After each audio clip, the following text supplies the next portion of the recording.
The tension between Gervonta "Tank" Davis and Lamont Roach has reached a boiling point, setting the stage for one of the most anticipated rematches in recent boxing history. Their rivalry, steeped in personal history and professional stakes, has evolved far beyond a mere contest of skill. It's a clash of pride, legacy, and redemption, with both fighters carrying the weight of their past encounter into the ring. The rematch, targeted for June 21, 2025, in Las Vegas, promises to deliver a spectacle that could redefine their careers and reshape the lightweight division. Their first fight, a controversial draw, left fans and analysts divided, sparking debates about scoring, strategy, and the mental fortitude of both men.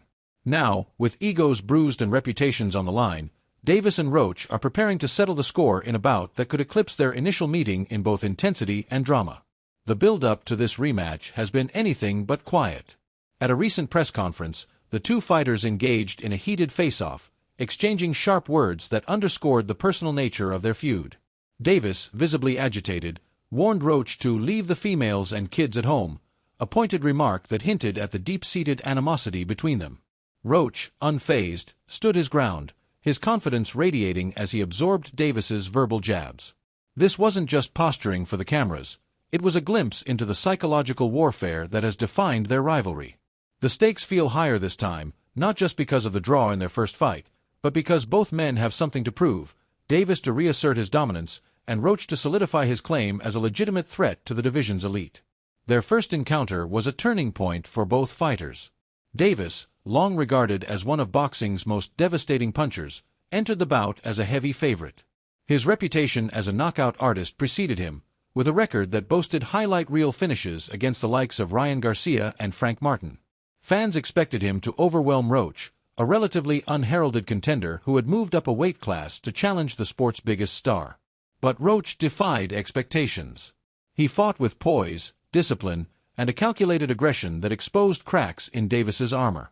His jab was crisp, his combinations relentless, and his ability to adapt mid-fight kept Davis on the defensive for much of the contest. By the final bell, many in the boxing world believed Roach had done enough to win, with some arguing that a controversial moment in the ninth round, a potential knockdown that wasn't scored, cost him a clear victory. The draw left a bitter taste in Davis's mouth. Known for his explosive power and near invincibility, he viewed the result as a blemish on his otherwise pristine record. In post-fight interviews, he expressed frustration, insisting that he deserved the win and that Roach's performance was overhyped. For Davis, the rematch is about more than just settling the score. It's about restoring his aura of untouchability. He's been vocal about his dissatisfaction with the judge's decision, and his training camp reflects a renewed sense of purpose. Gone are the days of coasting on raw talent. Davis is honing his ring IQ, sharpening his timing, and focusing on counter-strategies to neutralize Roach's technical prowess. His team has emphasized correcting the defensive lapses that allowed Roach to dictate the pace in their first fight. Every sparring session, every drill, is designed to ensure that Davis doesn't just win, but dominates. Roach, on the other hand, sees the rematch as an opportunity to cement his legacy. The first fight elevated him from a respected but under-the-radar contender to a legitimate threat in the lightweight division. His performance against Davis earned him widespread praise, with analysts noting his ability to frustrate one of boxing's most feared fighters. Roach's confidence has only grown since then.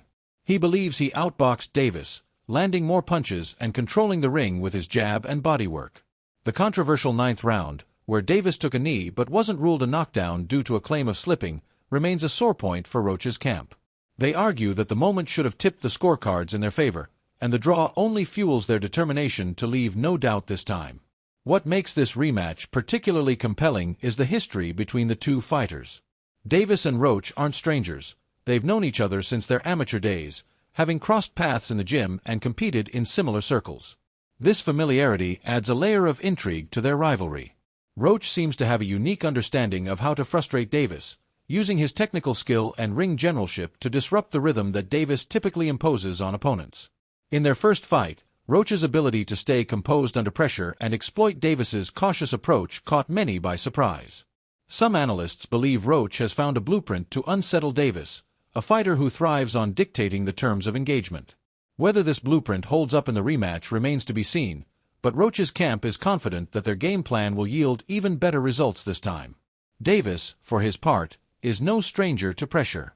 His career has been defined by his ability to rise to the occasion, delivering devastating knockouts when the spotlight is brightest.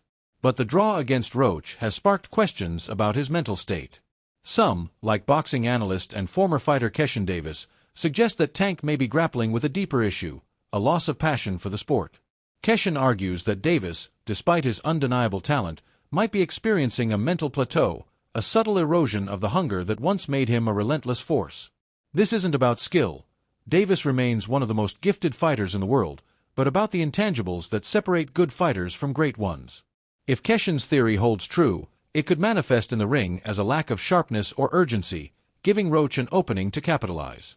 Roach, by contrast, is painted as a fighter on the rise, brimming with purpose and determination. He's embraced the underdog role, using the skepticism surrounding his abilities as fuel. His training camp reflects this mindset. Every session is meticulous, every movement deliberate. Roach's team has focused on simulating Davis's rhythm and pressure, preparing for every possible scenario. They've studied Davis's tendencies, from his explosive left hand to his ability to close distance quickly. Roach's sparring partners have been chosen to mimic Davis's style, ensuring that he's ready for the intensity of the rematch.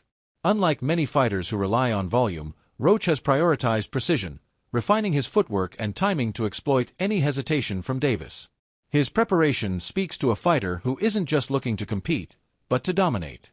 The psychological dimension of this fight cannot be overstated. For Davis, the rematch is a chance to silence doubters and reassert his dominance. He's not used to being questioned, and the draw has clearly shaken his confidence. His quiet demeanor in the lead-up to the fight is telling. Gone is the brash, talkative Tank of old. In his place is a focused, almost stoic figure who seems intent on letting his fists do the talking. Some see this as a sign of maturity, a fighter channeling his energy into preparation rather than bravado. Others, like Keshin Davis, interpret it as a sign that Tank is grappling with the weight of expectations. Either way, this version of Davis feels different, more dangerous, perhaps, but also more vulnerable.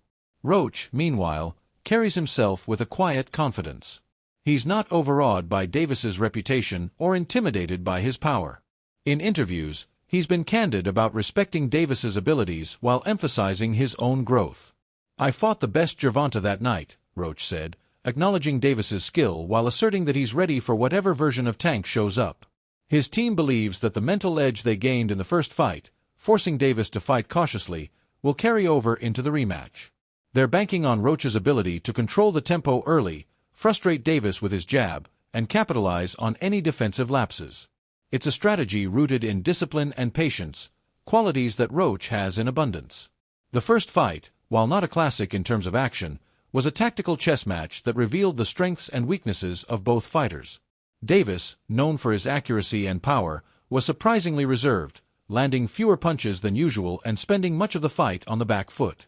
Roach, by contrast, was the aggressor, using his jab and body shots to pile up points. According to CompuBox stats, Roach outlanded Davis in several rounds, throwing more punches and maintaining a higher work rate. The ninth-round controversy, where Davis took a knee but wasn't ruled a knockdown, remains a point of contention. Many believe that moment should have sealed Roach's victory, but the judges' scorecards resulted in a draw, leaving both fighters with unfinished business. For the rematch, both men are expected to bring a higher level of intensity. Davis, stung by the criticism of his performance, is likely to come out more aggressively. His best moments in the first fight came when he pressed the action, landing clean left hands and body shots in the later rounds. If he can replicate the approach he used against fighters like Ryan Garcia or Frank Martin, where he was the one dictating the pace, analysts believe he could overwhelm Roach. Davis's power is undeniable. One clean shot could change the complexion of the fight. His challenge will be to close the distance without exposing himself to Roach's counters, which proved so effective in their first meeting. Roach, meanwhile, is banking on his ability to outbox Davis over 12 rounds. His strategy will likely revolve around maintaining distance, using his jab to keep Davis at bay, and targeting the body to slow him down. Roach's team believes that Davis's cautious approach in the first fight was a sign of respect for their fighter's skills, and they plan to exploit that hesitation again. By controlling the ring and forcing Davis to fight reactively, Roach can rack up points and frustrate his opponent. But he'll need to be wary of Davis's power, which has ended fights in an instant against less durable opponents. The broader context of this rematch adds another layer of intrigue. There are whispers of industry politics at play, with some suggesting that the first fight was rushed despite Davis's reservations about facing Roach.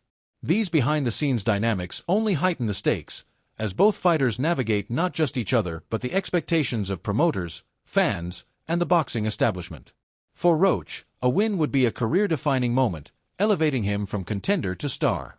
For Davis, it's about preserving his legacy as one of the sport's biggest names.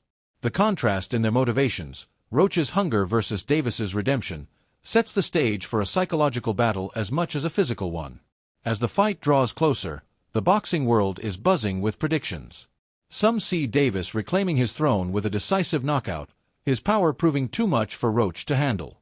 Others believe Roach's technical mastery and newfound confidence will carry him to an upset victory. Keshan Davis's analysis adds a compelling wrinkle, suggesting that the outcome may hinge on intangibles like mindset and desire. If Tank has lost his fire, as some speculate, Roach's relentless determination could tip the scales.